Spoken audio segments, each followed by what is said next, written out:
ابن الروح القدس الواحد امين. تحل علينا نعمته وبركته من الان وكل اوان ظهر الدور كلها امين. الموضوع بتاع النهارده كده عايزكم تركزوا فيه معايا كده. هو ليه اسم بس انا مش عارف اقول ايه، بس هو ليه اسم بس مش عارف اقوله ايه. اسمه ما بين الايمان والانتظار. ما بين الايه؟ الايمان والانتظار. اوقات كتير قوي بنسمع عن معجزات شفاء،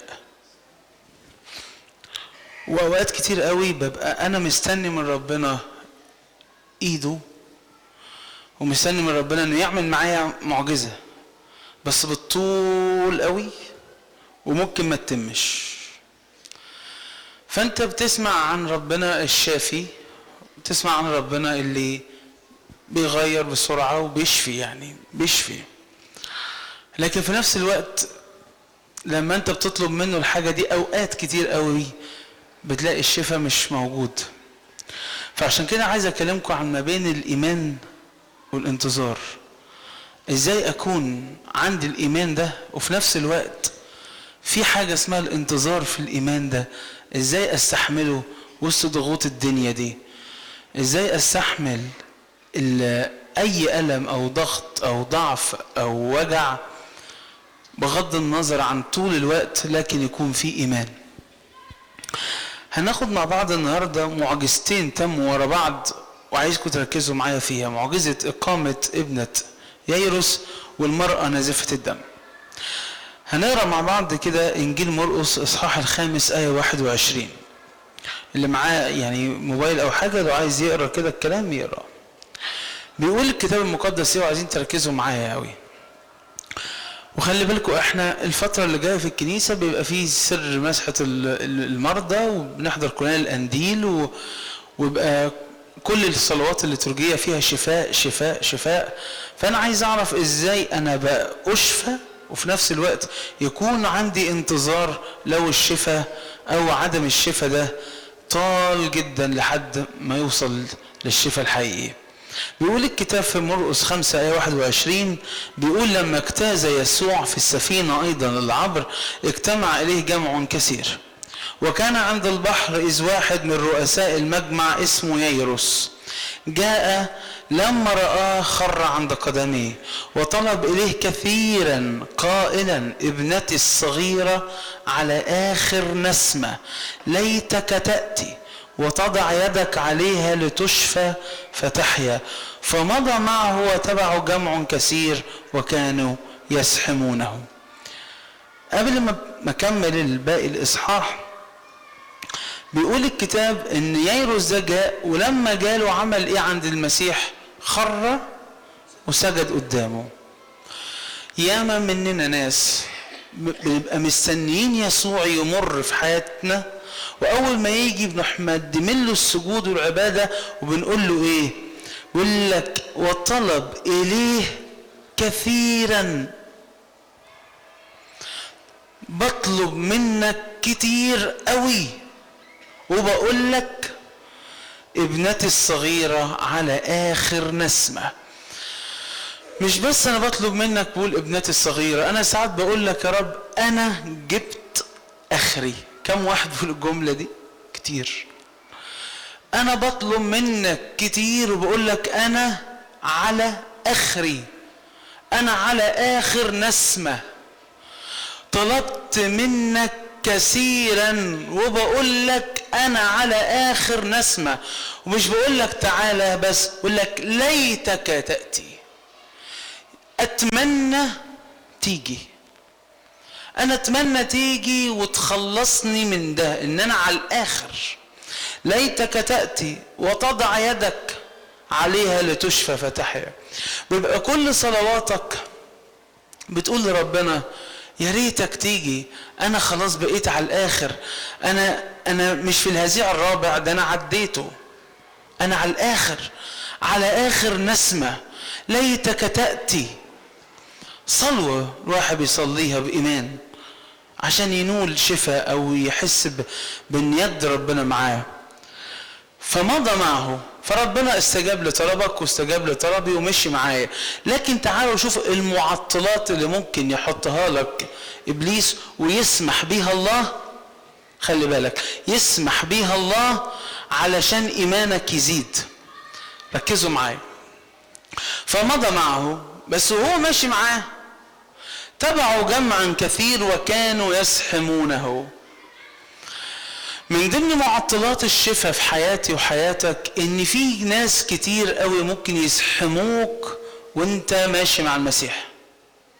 المسيح خلاص سمع طلبتك وسمع طلبتي وسمع طلبتك، بس وهو سمع طلبتك وماشي معاك، ايه اللي بيحصل في دنيتك؟ زحمة كتير قوي، زحمة كتير قوي، عمال في ضغوطات كتير قوي، شغل، ألم، وجع، ناس كتير بتحاول تقلل من إيمانك، ناس كتير بتحاول إنها توقع إيمانك، ناس كتير قوي بتحاول تشككك، ناس كتير يزحمون، زحمة زحمة. فأنت يا عيني بتعمل إيه؟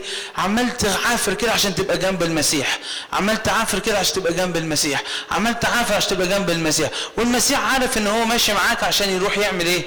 يشفي. بس فجأة طلع له في المقدر كده وهو المسيح ماشي معاه، بيقول لك ايه؟ وامرأة بنسف دم منذ 12 سنة. المسيح راح مع مين دلوقتي؟ مع يايروس. ويايروس بيقول يا رب يا ريتك تيجي عشان انا على ايه؟ على الاخر، وبنتي على الاخر، انا خلاص جبت الاخر. ووسط كل ده الناس مالها عمال تعمل ايه؟ بتزاحم، في ضربات كتير قوي في حياتك شغاله رايحه جاي، وانت ساكت وحاطط كده في بقك وساكت، وقلت خلاص انا المسيح معايا ومش مشكله الزحمه، اديني هعافر كده كده المسيح داخل معايا، نشكر ربنا على كده، انا هتقول ايه اكتر من كده؟ فجاه طلع لك حاجه في المقدر. ايه بقى اللي طلع في المقدر؟ امراه بقى لها 12 سنه بتنزف، بنتك مالها على اخر نسمه، الناس مالها بتزحمك. فجأة طلعت لك واحدة بقى 12 سنة بتنزف، وقد تألبت كثيرا من أطباء كثيرين وأنفقت كل ما عندها ولم تندفع شيئا، بل صارت إلى حال أردأ. واحدة بقى عندها نفس الوجع، عندها ألم وتعب وحياتها مر، وحتى كل حياتها صارت للأطباء وأنفقت كل حاجة. مش بس كده، دي حياتها بقت إيه؟ أسوأ. يعني واحد ماشي مع المسيح بيقول له على الآخر وناس بتزحمه، فجأة طلعت له من ضمن الزحمة دي واحدة حالها مالها أردأ منه. لما سمعت بيسوع، بصوا بقى أنا عايزكم هقرأ لكم الحتة دي وتركزوا معايا. لما سمعت بيسوع جاءت في الجمع من ورائي ومست ثوب، لأنها قالت إنها مسست لو ثيابه وشفيت، فللوقت جف ينبوع دمها، وعلمت في جسمها إنها قد برأت من الداء. فللوقت التفت يسوع من الجمع شاعرا في نفسه بالقوة التي خرجت منه، وقال من لمس ثيابي؟ فقال له التلاميذ أنت تنظر الجميع يزحمك وتقول من لمسني؟ وكان ينظر حوله ليرى التي فعلت هذا. وأما المرأة فجاءت وهي خائفة ومرتعدة على بما حصل لها، فخرت وقالت له الحق كله. فقال لها يا ابن إيمانك قد شفاك، اذهبي بسلام وكوني صحيحة من دائك. هنقف هنا شوية، بس أنا عايزكم وسط الليلة دي كلها مين عمال يلطم؟ يا يايروس. يا ست أبوس رجلك، هو أنا ناقص؟ أنا ناقص؟ ده أنا بقول لك أنا على آخر إيه؟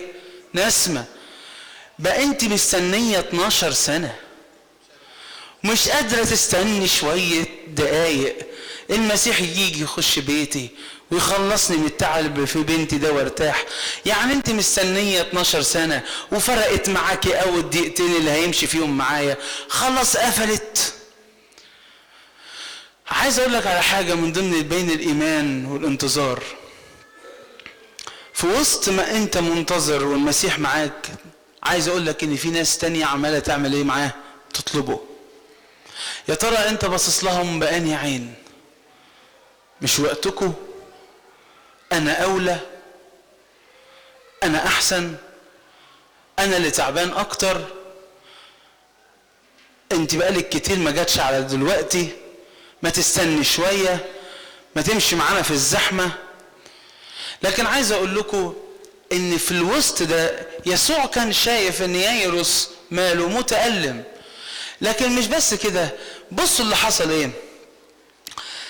لما سمعت بيسوع جاءت في الجمع ورائه ومست ثوبه. عايز اقول لكم على صفة من الصفات الشخصيات دي. كل ما تشوف كلمة من ورائه اعرف ان من ورائه دي هي صفة الناس اللي نفسها في المسيح بس خايفة من عيون الناس. كل ما تسمع الكلمة دي اعرف دي صفة من صفات الناس اللي نفسها في المسيح بس خايفة من عيون الناس. مين اللي جات من ورائه قبل كده باكية؟ المرأة الايه؟ خاطئة. جات من وراه بكت، بس انا خايفة من عيون الناس، خايفة من الفريسي. سامحوني، ياما شباب بره وناس كتير مش شباب بس بيبقوا نفسها في المسيح بس احنا عيوننا جارحة قوي، احنا عيوننا ما بتسترش رغم ان احنا طالبين الشفاء واحنا على اخر نسمة، بس احنا عيوننا ما بتسترش. يا ترى يايروس كان بيقول ايه المرأة نازفة الدم؟ كانت خايفة تلمسك يا يايروس مش كده؟ ليه؟ اصل لو لمست يايروس يايروس هيبقى ايه؟ ناجس. يا ترى لما جات لك وعماله تخبط كده وتتزاحم انت كنت شايفها وبتقول ايه؟ يا رب ما تلمسني. يا ست اوعي يا ناقصه، يعني انا ابقى تعبان وكمان بنتي تعبانه يبقى احنا الاثنين يعني امراضنا تزيد؟ ابقى انا ناجس وبنتي على اخر نسمه؟ يا ست لا تلمسيني ولا المسك ابعدي. يا ما عيوننا في وسط ايماننا اللي احنا عايزينه والشفاء اللي احنا عايزينه من ربنا، يا ما عيوننا بتبقى جرحه لناس كتير برضه مستنيه شفاء من الله. يا ما عيوننا بتبقى جرحه لناس كتير جدا نفسها تلمس المسيح بس بسبب عيوننا وكلامنا وهمستنا ما بقتش قادره تعمل حاجه، فبتيجوا من وراءه يدوروا على اي حاجه من وراء المسيح عشان يلمسوه ايا كانت ايه هي. ياما ناس كتير قوي بره بيبقوا معصره من الناس اللي جنب المسيح بزياده، وياما الناس اللي جنب المسيح بزياده بصين للناس اللي زي المرأة نازفة الدم، بص لها بصة انها اقل ونجسة. ياما ناس شباب واولاد وستات ورجالة شايفين نفسهم قليلين لمجرد ان هم مش عندهمش القدرة والايمان الكافي زي يايروس صاحب المجمع دوت. لكن الست دي كانت في وسط الزحمة راحت لمست طرف الثوب لانها قالت عندها ايمان مع انتظار. ان مسست لو ثيابه شفيت. الايمان يعمل ايه؟ فللوقت جف ينبوع دمها. جف وعلمت في جسمها. عايز اقول لك على حاجة قبل ما اخش على يايروس. طول ما انت بتتلامس مع المسيح بايمان هتشعر بالايه اللي هقولها لك دي، وعلمت في جسمها انها قد برأت من الداء. هتلاقي الآية اللي بعدها فللوقت التفت يسوع بين الجمع شاعرا في نفسه بالقوة. انت بتعلم في جسمك انك قد برأت، ويسوع يشعر في نفسه ان في قوة خرجت منه. في تبادل مشاعر بينك وبين الله لما يكون عندك الانتظار بإيمان. انت تشعر بلمسة الله والله بيشعر بالقوة اللي خرجت منه، في تبادل شعور. علمت في جسمها قد برأت من الداء. وعايزة تنقل النقطة بين الإيمان والانتظار في الموضوع ده. لما بتيجي تحضر سر مسحة المرضى وبتاخد الزيت وتتزاحم في الزيت عايز ابونا ارشم بالزيت، هل وانت بتترشم بالزيت يبقى عندك ايمان وانتظار ان هذا الزيت شافي وبتعلم في جسدك انك قد برأت من الداء، ولا هي زحمة وخلاص؟ هل احنا فعلا بنمارس هذا السر بإيمان مع انتظار، ولا هي زحمة وخلاص؟ هل وانت بتاخد الزيت ده بتقول انا عايز اعلم في جسدي اني قد برأت وتشعر بالقوة اللي خرجت من الله، ولا هي زحمة وخلاص؟ كل الناس كانت زحمة وخلاص، لكن اللي الشفاء واللي خد الشفاء والخلاص ده الشخصية الوحيدة اللي كان عندها انتظار مع إيمان. فللوقت التفت يسوع بين الجمع شاعرا في نفسه بالقوة اللي خرجت منه وقال من لمس ثيابي؟ من لمس ثيابي؟ فقال له التلاميذ أنت تنظر الجمع يزحمك وتقول من لمسني؟ الناس كلها عمالة تخبط فيك وكان ينظر حوله ليرى التي فعلت هذا. والجميل في كده ان الست دي رغم انها شفت لكن كانت برضو بتعمل ايه؟ بتتوارى، مش عايزه تعرف الناس انها ايه؟ خفت، ولا خايفه جدا لانها نجسه في نظر الكل. واما المراه فجاءت وهي بصوا خائفه مرتعده عالمه بما حصل لها، فخرت وقالت له بصوا بقى الحق كله. من ضمن مقومات الشفاء انك تقف قصاد ربنا وتقول له الحق كله. اوقات كتير قوي انا ببقى عاوز شفاء من الضعف وشفاء من الخطيه واروح لابونا في الاعتراف بس مش بقول الحق كله، فبتفضل برضه بمرضك. اوقات كتير قوي بقى واقف في القداس عشان انال شفاء بس مش بطلع الحق كله من قلبي، فبفضل برضه بمرضي.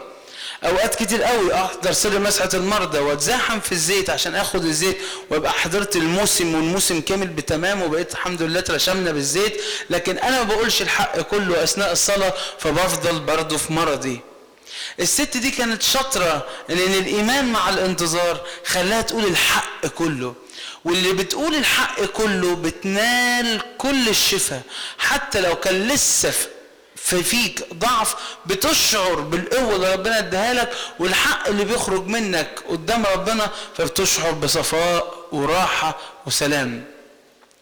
فراح قال فقال لها يا ابنه ايمانك قد شفاكي، اذهبي بسلام وكوني صحيحه في ايه؟ من دائك. مين اللي عمال يلطم؟ يايرس. مين اللي عمال يقول يا اختي على الوقت اللي بيضيع؟ خفتي يا اختي؟ خفتي خلاص؟ كده انت حلوه يعني؟ كده انت ارتحتي؟ لا ومش بس خفتي، انت وقفتي عملتوا تقولي له ايه؟ الحق ايه؟ كله، لا مش نصه، كله. خدتي وقتك قوي. وبنتي مالها؟ على اخر نسمه. معطل الايمان التاني بقى، وبينما هو يتكلم ولسه بيتكلم مع الست جاء من دار رئيس المجمع قائلين، راح اداله بقى الخيبه التقيله، بنتك ماتت. يا نهار ابيض، يعني انا يا رب مستنيك ومآمن بيك ومنتظرك وسجدت لك وقلت لك انا على الاخر وقلت لك انا يا ليتك تاتي، ومشيت معايا واستحملت الزحمه واستحملت الضغط واستحملت اللي عمال يخبط فيا يمين وشمال واستحملت الست اللي وقفت معاك بالساعات عشان تشفى، وفي الاخر ده جزائي اني لا نفسي فيه ما يحصلش. من ضمن المعطلات اللي بتوصلك لعدم الايمان ان يجي لك شويه ناس يقول لك ايه؟ ابنتك ماتت، لماذا تتعب المعلم بعد؟ يجي لك واحد يقول لك ايه؟ مفيش فايده بقى. يديك حته كده شويه كده ييأسك ويقول لك ايه؟ هي خربانه لا تروح ولا تيجي. حضرت كم قداس كتير، كتبت كم ورقه على الهيكل كتير، رحت كم دير كتير، كتبت عملت لفت على الناس كلها كتير، ايه اللي حصل؟ ولا حاجه. خلاص ارتاح بقى، صليبك وشيله، كفايه. لا تتعب المعلم بعد، تتعبش نفسك ولا تتعب ربنا معاك. ده من ضمن المعطلات الايمان، ان فجاه تلاقي واحد يقول لك ايه؟ كفايه كده، كفايه صلاه، كفايه امل، كفايه رجاء، كفايه صراخ، كفايه تطلب، كفايه تستنى. لا تتعب المعلم بعد. فسمع يسوع لوقته. عايزكم بقى تركزوا معايا. الست علمت في جسمها، يسوع شعر في نفسي بالقوة. لما انت اتألمت عمل ايه هنا يسوع؟ سمع يسوع لوقته.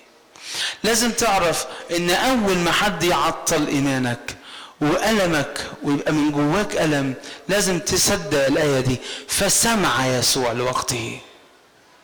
ربنا عارف ان الوقت ده هيسمعك فيه، الوقت ده هو اللي هيقول لك انا سمعتك فيه. فسمع يسوع لوقته. زي ما هي شعرت بجسمها انها برأت من الداء، وبعدين شاعر في نفسه بالقوة، اول ما انت بقى اتألمت حصل معاه زي ما حصل مع المرأة نزفة الدم. سمع يسوع لوقته. هي حست، هو شعر، انت اتوجعت، هو سمع. ربنا ما عندوش محاباة. ما يشفيش حد ويتعب حد، ما يفرحش حد ويحزن حد. سمع يسوع لوقته، سمع يسوع لوقته الكلمة التي قيلت، فقال لرئيس المجمع لا تخف، آمن فقط. خايف ليه؟ أصل هي آخر نسمة وأنا استنيتك كتير، وبعد ما استنيتك افتكرت ان الانتظار ده هيكلل بمجد ورحمة ورأفة. اكتشفت ان بعد الانتظار ده كله انا اتفاجئت اللي انا نفسي فيه ما بقاش ينفع اطلبه، حتى اللي انا كان نفسي فيه انتهى. اطلب ايه؟ ما خافش ازاي؟ اللي انا عاوزه راح، اللي انا كنت بتمناه راح. لو انت ربنا كنت مستني منك الشغل راح، ما تقوليش ما خافش، راح. لو انا كنت مستني منك نجاح راح. انت ما بترجعنيش الزمن، راح. فقال له لا تخف، آمن فقط. ولم، بصوا بقى، عشان يسوع ما يعطلكش تاني بيعمل ايه؟ ولم يدع احد يتبعه. فجأة يسوع يشعر بيك وعارف انك قد ايه استنيت والموضوع شكله قفل خالص، فراح ربنا يقول لك ما تخافش. ولم يدع احد يتبعه الا بطرس ويعقوب ويوحنا. اشمعنى دول؟ بطرس رمز للايمان، صخرة. يعقوب دايما كان رمز انه بيتكلم عن الاعمال، ان قد ايه الاعمال مهمة للخلاص، عمل. يوحنا دايما كان بيتكلم عن المحبة، فراح ربنا خد معاه مين؟ الايمان العامل بالمحبة. قال لي انت عايز ايمانك يكمل، خلي ايمانك عامل بالمحبة. اعمل وجاهد واطلب واعرف قد ايه ان انا بحبك، بس بايمان. لم يدع احد يتبعه. عايز ايمانك يزيد، سيبك من الناس اللي حواليك وخد معاك دايما في حياتك بطرس ويعقوب ويوحنا. خد معاك الايمان العامل بالمحبة. لم يدع احد يتبعه، فجاء الى بيت رئيس المجمع ورأى. بصوا بقى ايه، بصوا بقى ليه سمحت يا رب بالوجع ده؟ قال له انا عايز ييروس يكتشف اللي حواليه شويه. اوعى تفتكر باللي حواليك وقت زنقتك دول كلهم بيحبوك، يعني ده انا هوريك يا ييروس ان انت حواليك ناس، شويه ناس كدابه. انا خليت الدقيقه دي بالنسبه لك زي جهاز كشف الكذب بالظبط كده. كلنا في دقيقتنا عرفنا مين معانا ومين علينا. الدقيقه اللي ربنا اداها لي اكتشفت فجاه ان اخويا مش اخويا، وصاحبي مش صاحبي، واللي معايا مش معايا، والبعيد والغريب هو السند. ايه ده؟ انا عايزك تكتشف حاجه يا ييروس. اكتشف ايه يا رب؟ بيقول لك فجاء الى بيت رئيس المجمع وراء ضجيجا يبكون ويولولون كثيرا. ناس عماله تعمل ايه؟ بتعدد. يشوفوا بس شويه اللي زعل، انت زعلانه انت زعلان، يعملوا ايه؟ يا لهوي يا خرابي، كان حلو كان حنين. وهم مش عارفينه اصلا، يعني هم بقى لهم سنين ما حدش جه يسلم عليه. وبعدين يشوفوا ابنه، ايه ده هو انت ابنه؟ وما انت حضرتك كنت فين اللي بتعمل تعدديها لي يعني؟ ما دام انت مش عارف عننا حاجه. بس هم في ناس كده وقت خلاص ما خليكم معايا، تكسفوها ليه؟ سيبوها وقت ما هو الناس عماله تعدد، فهو فاكر الناس دي كلها مالهم احسن منك يا يسوع. عارف ليه؟ الناس دي حاسه بيا عنك يا يسوع. الناس دي كانت موجوده وبنتي تعبانه وانت ما كنتش موجود يا يسوع. الناس دي بتبكي على بنتي وانت اصلا ما اتحركتش حركه واحده يا يسوع. الناس دي كلها جنبي وانت ما كنتش جنبي يا يسوع. فجاه قال له طب تعالى يا حبيبي اوريك اللي جنبك، تعالى اوريهم لك كده يمكن تعرف. كانوا يبكون ويولولون كثيرا. عارف يعني ايه كثيرا؟ انتوا عارفين الناس اللي هي بتخش اول ما تخش تصوت على طول دي، بس مش عارفين بيصوتوا على ايه. يعني هم بس بيصوتوا، هو في يلا نصوت، ايه هنصوت النهارده. وبعدين بقى يقول ايه ده احنا قعدنا اكنه يعني بيعمل مثلا ايه تسبيحه، يعني ده احنا قعدنا نصوت صوتنا راح. يا عالسويت كان حلو قوي. وتيجي بقى في زنقتك لا تلاقي حد لا يصوت ولا يطبطب، يعني انت ما تلاقيش حد خالص.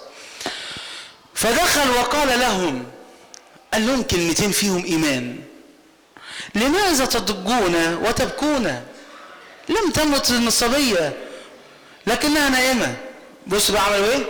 فضحكوا عليه. انا هموت واعرف اللي بيصوت ده ضحك بسرعة ازاي. يا الضحكة كدبة يا الصويت كان ايه؟ كدبة.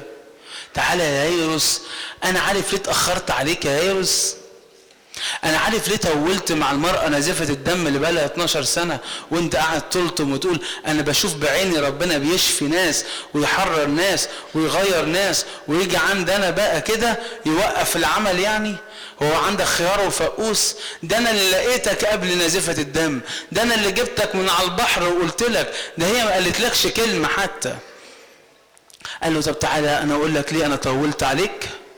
تعالى اكتشف اللي حواليك كده يا يايروس. انت رئيس للمجمع؟ تعرف الناس دي كلها بتطبل لك يا يايروس؟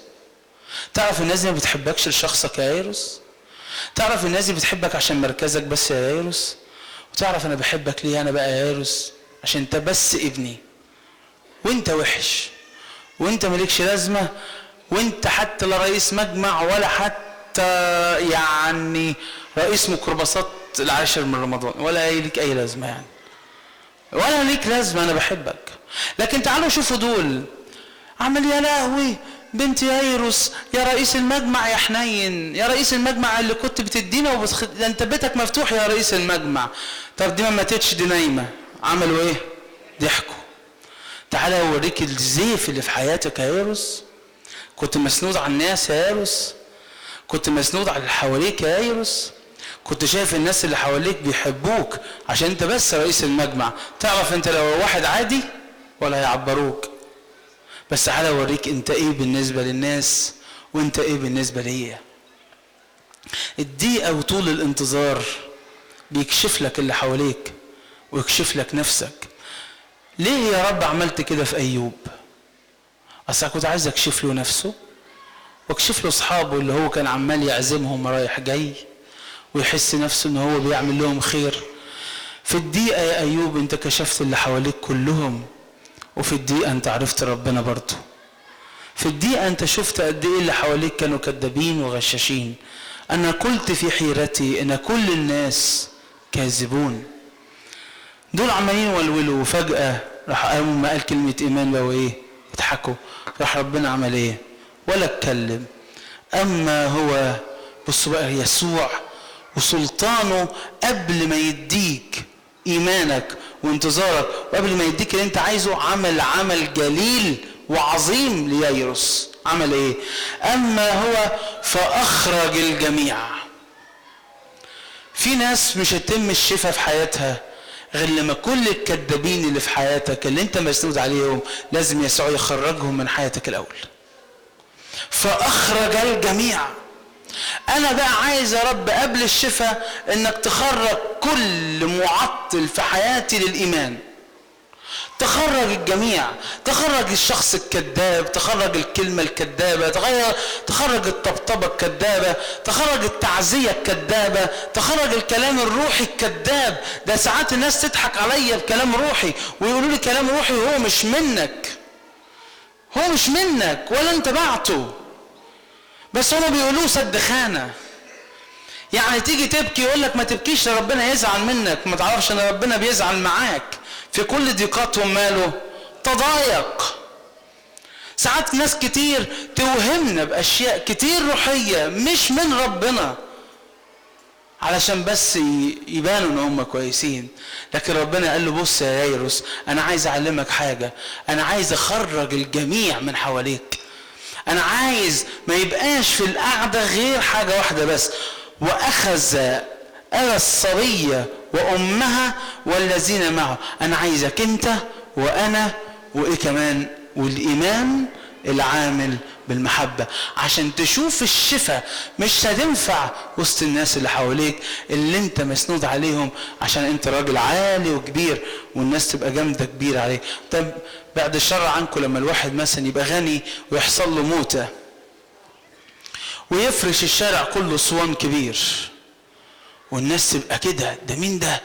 ده بتاعة المعلم الفلاني الفلاني الفلاني، ده بتاعة الراجل الفلاني الفلاني الفلاني. تعالوا احضروا العزا بقى كده، تلاقوا نص العزا كلامه عن الشغل والاخباركم ايه وعاملين ايه وبتاع، واول ما يجي حد من قرايب اهل ربنا يعزيك، وبعدين نقعد نكمل كلام عادي، شويه شرب سجاير على شرب قهوه على شرب شاي، على حتى ان الواحد يبقى في الثالث مش طايق يشرب بقه ميه ومضطر يعمل اكل للناس اللي جايه، والناس تيجي وتاكل وتشرب وبتاع ويضحكوا ويهزروا ويتكلموا واخر يسيبوك تقفل الباب على نفسك لوحدك، ما تلاقيش حد معاك بيعزيك. عشان كده ربنا بيقول لك انا في دقتك عايز اعزيك، وفي ايمانك المنتظر وانا عايز اعزيك مش في وسط الناس، فاخرج الجميع، عايزك انا وانت والايمان العامل بالمحبه. يوم ما تحضر سر مسحه المرضى يوم جمعه ختام الصوم، ارجوك ارجوك ارجوك اقف انتظر الله بايمان العامل بالمحبه. ارجوك ما تلتفتش من اللي حواليك، أرجوك ما تستناش شيء تاني آخر يعزيك إلا هو. أرجوك عيش السر ده واليوم ده بقداسة حقيقية، بإيمان منتظر، بصوت الله اللي يقول يسوع سمع لوقته وأخرج الجميع ودخله هو وبس، ومع الإيمان العمل بالمحبة. والذي ودخل حيث كان الصبية مضطجعة أمسك بيد الصبية وقال لها طليسة قومي، للتفسير يا صبية لك أقول قومي، وللوقت قامت الصبية ومشت، لأنها كانت ابنة 12 سنة، فبهتوا بهتا عظيما، فأوصاهم كثيرا لا يعلم أحد بذلك، وقال أن تعطى لتأكل. البنت دي كان عندها كم سنة؟ مرة نزفت الدم بقى عيانة بقى لها كم سنة؟ عرفتوا تربطوا حاجة ولا أقولها لكم أنا؟ عمر البنت من عمر النزيف، عمر البنت من عمر النزيف. البنت اول ما اتولدت الست دي بدأت ايه؟ وربنا عمل ايه في ال 12 سنة في دي ودي؟ شفى دي وشفى دي، لأنه يسوع يسمع في وقته. اتولدت دي نزفت، قعدت 12 سنة ودي 12 سنة تنزف، واليوم ما دي شفت الناس قال لك لا دي ماتت، يقول لك لا ما ماتتش، دي بس شوية نايمة. اخطيت في اللي هقوله. ناس كتير قوي تفتكر ان احنا حياتنا فيها موت، احنا ما موتناش، احنا بس نايمين في الخط. الشيطان يقول لك انت مت، يقول لك قول له لا انا بس ايه؟ نايم وهقوم. انا نايم وهشفى، انت اشفى لما اخرج الجميع، لما انتظر الله بإيمان، لما أسمع يسوع في وقته، لما يبقى قلبي فرحان أن الله بيشفي حد غيري في الوقت اللي أنا طلبته هو. لو أنت زي يايروس طلبت الله وبتطلب الله ومنتظر بالك كتير، وانت منتظر عمال تسمع أخبار لناس تانية بتشفى، وأخبار ناس تانية بتنجح في اللي انت طلبته وربنا بيديهولكش، وناس تانية ما طلبتش اللي انت طلبته وربنا اداهولها، اعرف ان يسوع سيسمع في وقته، يخرج الناس ويشبعك بالشفاء ويعرفك اللي حواليك في دقتك، لان الايمان العامل بالمحبة هو اللي هيظهر كل عمل من يد الله. وانت قاعد كده وانت قاعدة ارفع قلبك قول له يا رب انا ليا عمر كبير قوي بطلب منك حاجات كتير، يمكن حققت شوية وما حققتش الباقي، انا عايز ابقى زي يايروس، ما اسمعش لصوت الناس اللي بتيأسني وتقول لي وخلاص ما فيش فايدة، ولا لما اشوف بعينيا انك بتشفي حد ولسه سايبني انا زي ما انا اقول ازاي يا رب عملت كده مع ده وسايبني انا اللي طلبتك. خليني يا رب في وسط الضيقة اشوف بعينيك اللي انت عايز توريهولي، اكشف لي اللي حواليا واكشف لي نفسي، قول لي تعالى تعامل معايا بالايمان العامل بالمحبة، خليني يا رب أشعر في جسمي بالشفاء وتشعر أنت بالقوة اللي تخرج منك، ولما أشعر أنا بالألم والوجع أنت يسوع تسمع في وقته. ليه